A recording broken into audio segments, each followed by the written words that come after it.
Hi, and thank you for tuning in to this live broadcast today when we'll be talking about things that you need to get right if you intend to match, right, on your first attempt, if you intend not to have multiple attempts at the match. So if you've never been on one of my broadcasts before, well, you could be catching this live or you could be on the replay, but you've never watched one of my videos before, one of my broadcasts before. Hi, my name is Shauna K. Lester, and I am the founder of Memorable Essay. I'm also the creator of the IMG Residency Match Application Accelerator, through which I help ambitious IMGs like yourself match, right? So I help you to create applications that stand out so you have the best possible odds of matching, of being successful. So today we're going to be talking about something I was talking about earlier with someone in a consultation, and that's the reality that every IMG will not match on their first time, applying to the match. And this is probably something that the match rate is not 100%, 90, 80, 70% either. This year people had a really good showing at 60%, but what that means is that 4 out of every 10 IMGs you're not going to match, right? And some people consider reapplying, they choose to reapply, they go ahead and reapply. But you don't want to, right? So we're going to be talking about the things that you can get right the first time to make sure that you give yourself the best possible odds. There are 4 things. I'm really excited, especially for number 4, because I've added it as a part of our program over the years, really, after realizing how important it is. And so we're going to talk about some of those things, right? Because your goal is not to match on your 3rd attempt or your 4th attempt. You really want to match on your very first try. So the first thing that you really want to get right is your messaging in your application. And what your messaging is simply communicating to programs what value you can offer them that another person cannot offer to them. And so what you find is that by the time people have chosen a specialty, let's say for instance internal medicine, family medicine, psychiatry, pediatrics, anesthesiology, by the time you've chosen a specialty, it's very likely that a number of the reasons that you care for this specialty or that you want to match into this specialty are also reasons that other individuals want to match in this specialty or other individuals want to train in this specialty. So a common example that I give, because almost everyone says it, is that I want to match into internal medicine because it's like a puzzle. Figuring out things when patients come into the door, you don't know what you're dealing with. You have to dig, you have to investigate. It's such a puzzle. I love it. It's intellectually stimulating. Now, when I hear like 20 people say that, 10 people say that, imagine a program director or a selection committee reading 5,000, 6,000 people saying, internal medicine is just like a puzzle, and it just makes me want to solve the puzzle all the time. So your messaging is really about how can you say something different? How can you say something that makes you stand out from everybody else? And that's something on all of the important things, like why you want to match, why are you worthy of matching, what you'll be doing after you match, all that stuff, right? Like your messaging is super important. And when you don't have your messaging dialed in, people are not clear about the value that you can add to your program. They're not clear about why you're unique. They don't feel compelled to offer you an interview because your messaging is all over the place, right? We don't know why you want to focus on this specialty and why this specialty needs you. So you don't want to have unclear messaging, because if your readers are not clear, they're not going to know what you want, right? If your messaging is unclear, they don't know why you need to train. And so they don't know why they need to invite you to interview. So you don't want to have unclear messaging. You want to make sure that messaging is as clear as it can be so that this will be your first and last attempt to the match, right?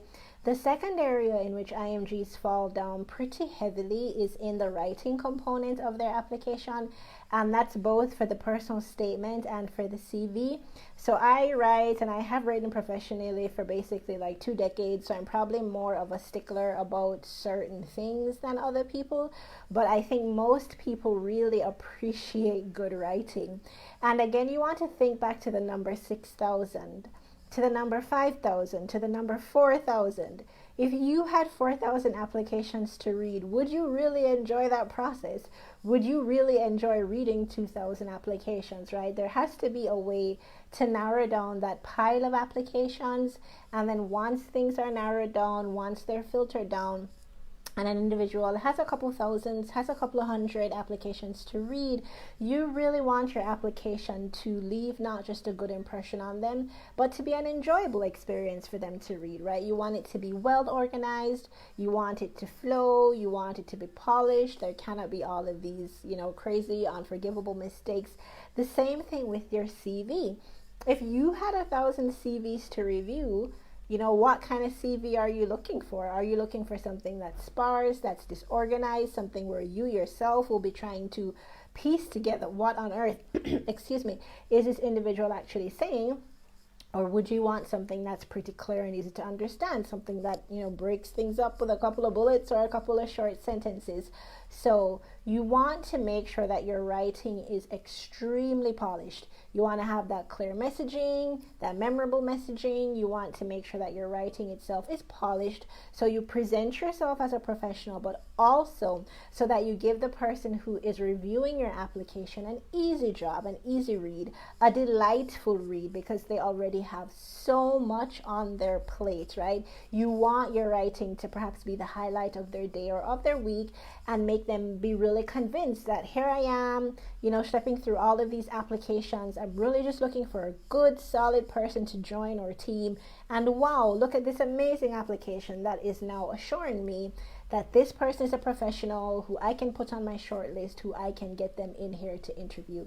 So pay attention to that writing so that you don't have sloppy products going out and find yourself reapplying to the match. All right.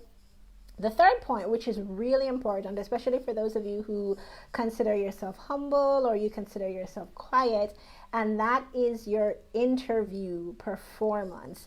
Extremely important. You want to pay attention to this, because once you are invited to interview, it means that programs have an interest, right? Somebody might dial in a favor for you, but probably not. So if you have gotten interviews organically, I've met people who've got 10 interviews organically, several people actually, like 10 interviews, 9 interviews organically, and they do not match. That is a problem. You need to look at your interview presentation if you are getting multiple interviews and you don't match. But before you get to that place of not matching, here are a couple of things to think about when it comes to your interview. Again, when I said before, imagine somebody with 6,000 applications, how badly they just want to see a good one and be able to, put you on a list and invite you to interview. With an interview, it's the same thing. Like, you have been shortlisted, but again, people are looking for employees. They're looking for team members. They're looking for individuals who they can confidently train, who they can confidently, give some responsibility, somebody who is going to fit in with the team, not cause any trouble, get the job done. When you are sitting before that person, what you might see as your shyness or your reservation or your humility is not working in your favor, because honestly, they don't have time to coax answers out of you, understanding that you're shy. That's not their reality. That's not what they're there for. They are there to listen to you, answer their questions very clearly, to the point, with some humility, not arrogance, but very clearly to the point of speaking to their needs, of you understanding that their program needs a doctor or needs a resident who can do A, B, and C, and you are enthused, you are ready to be trained in A, B, and C, and to do it just the way that they want to. It's not personal. They're simply at work trying to find a fit for a role, and you need to be communicating to them that you're a fit. And so as you prepare for your interview, if you do not intend to reapply to the match, you really want to get some clear answers that can communicate your value. You want to become confident in explaining those things very clearly and very succinctly, so that when you sit there, you're not thinking through the answers for the first time, you're not saying the wrong thing, you're not saying irrelevant things. You want to sit and have a conversation with somebody, who's a peer, and just alleviate all their worries that, you will be a risk-free investment, essentially, to join their program. This is your focus for interview prep, all right? Another thing with interview prep, which is an area that I find that people struggle in a lot and can be the very, very reason that you're forced to reapply, if you choose to, or that you have to reapply because you don't match, is the questions that people ask. Now, some people are very, very, very aware that you don't ask questions about things like salary, about any problems that the program has been in and what they're doing to fix those problems or their reputation. You don't really want to say anything negative. Most people know those things, right? Because those are pretty basic. But the quality of your questions, above not asking terrible questions, is also really important. The quality of your questions show that you have done your homework as it concerns that program. It shows that you're really enthused. It shows that you went the extra mile to read people's research, to ask them further questions on their research, that you went the extra mile to talk with people who are part of the program, to then see how you would fit into the program. Intelligent questions, well-researched questions are so important to your match results.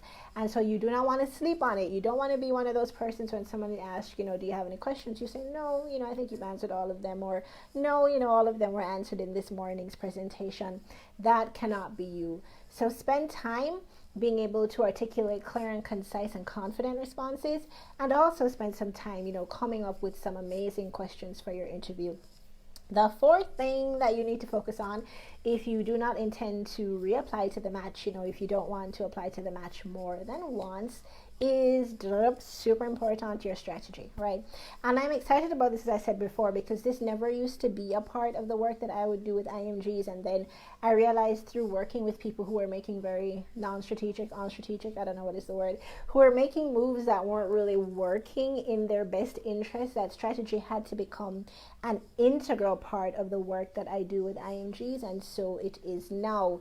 You want to think of your strategy as, how are you going to get the match result that you want, given everything that you bring, right? So taking your eyes off of any colleagues or off of any friends, not comparing yourself with them, understanding that you have a very unique profile. You have your own situation. Even if you went to the same medical school, did internship in all the same places, were born in the same year in the same hospital, you know what I mean, right? So you are very different from the person who's next to you, regardless of how many similarities you have. That means that you want to spend time knowing and understanding your strengths, your weaknesses, everything that you bring to the table, and then making your decision on the program, the specialty to apply to, the programs to apply to based on that, and then focusing on how you prepare your application around that, right? So for instance, somebody with a step 1 failure, somebody with, a borderline step 1, you already know that people need to see you work. So you cannot do the same thing as your friend who got 250 plus in all of their step exams, and they're like, oh, I'm not going to get any US clinical experience if you're an FMG. Or you might be somebody who you're at an offshore school. You might need to be a little bit more strategic in the location of where you choose to do your rotations, for those of you who are able to have some choice in that matter, based on where you're from and what you know will work for you compared to what works for your colleagues, right? Because you are not the same. And so your strategy, right, being very strategic about what you're applying to and the things that you're saying in your application is very, very, very important for you as an IMG. All right, so those are the 4 things that you need to focus on if you're not on team 2nd, 3rd, and 4th application to the match, so you match all the time, moving out years from your year of graduation. You really want to focus on having that clear messaging. Hi, Joelle. Thanks for tuning in. You really want to focus on having clear messaging. You want to also make sure that your writing is polished and that it is professional. And you want to make sure that your interview is amazing, right? If you get an interview, you have a chance. If you get an interview, you have to prepare because you have a chance.